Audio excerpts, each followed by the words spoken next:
C. Joshua R. Williams and Amy Jane Getz. After my Rent-A-Center Get It Now Home Choice computer got the virus, and I had to use a PPL computer, which I got for $50.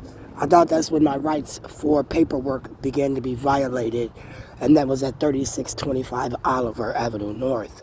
And every time I come to the public library since then and utilize their resources, which is the internet, the computer, fax and scan, I think that the clerks have access to tamper with my paperwork, or like I pointed out at Minneapolis Community Technical College, where my counselor, academic advisor, Michael Bro, had a computer which he was using, and then the one that he gave me in his office right there to use, I was using, and then Michael Bro from his computer could access my computer.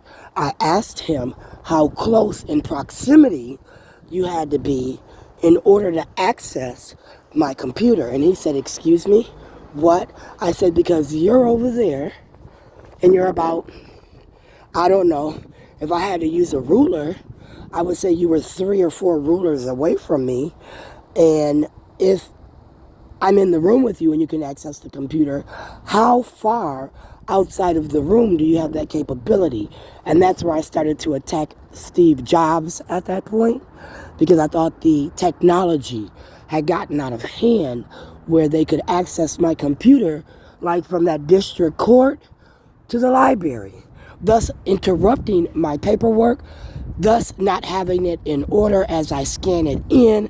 Thus, when I send an email, it doesn't make any sense because they've now disrupted, again, the use of the internet, which I consider to be resources, where the scanner, the printer, if I'm not mistaken, Kate Spade, has been tampered with, where I stated I needed a private access in order to, again, defend or bring criminal charges against the district court for, again, violating my rights under the Fourth Amendment, where, again, my papers, right?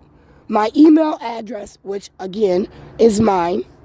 My use of identification, which I thought was mine, unless the state of Minnesota is claiming through the identification process, where I went to their service center, where I got a ID with a picture of my face on it, where I utilized a Minnesota state residency versus my Minnesota birthright, where my Minnesota birthright supersedes, in my mind, my residency. And every time AIU Online calls me, every time Colorado calls me, I think of, again, Michael LaFlave, and I think of Michael Rao, who might be violating my rights in federal court, Paul Thiessen, under the Minnesota Department of Health, where this particular video is accessing the mental health that Sharon likes to utilize when she feels that she needs to think of Dennis Mauer, what would be causing her to have anxiety, why she would feel like her rights are being violated, and as she goes in here to deal with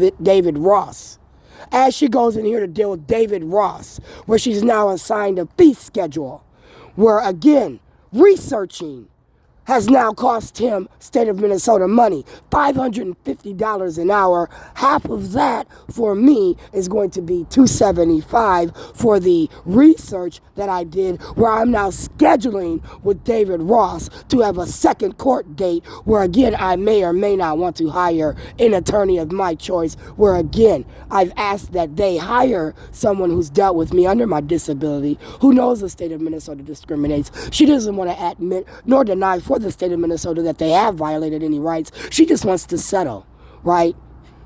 A monetary relief, where maybe an injunction needs to be filed if you don't pay this amount of money because you're violating her client's rights, right? She has a right to defend your companies.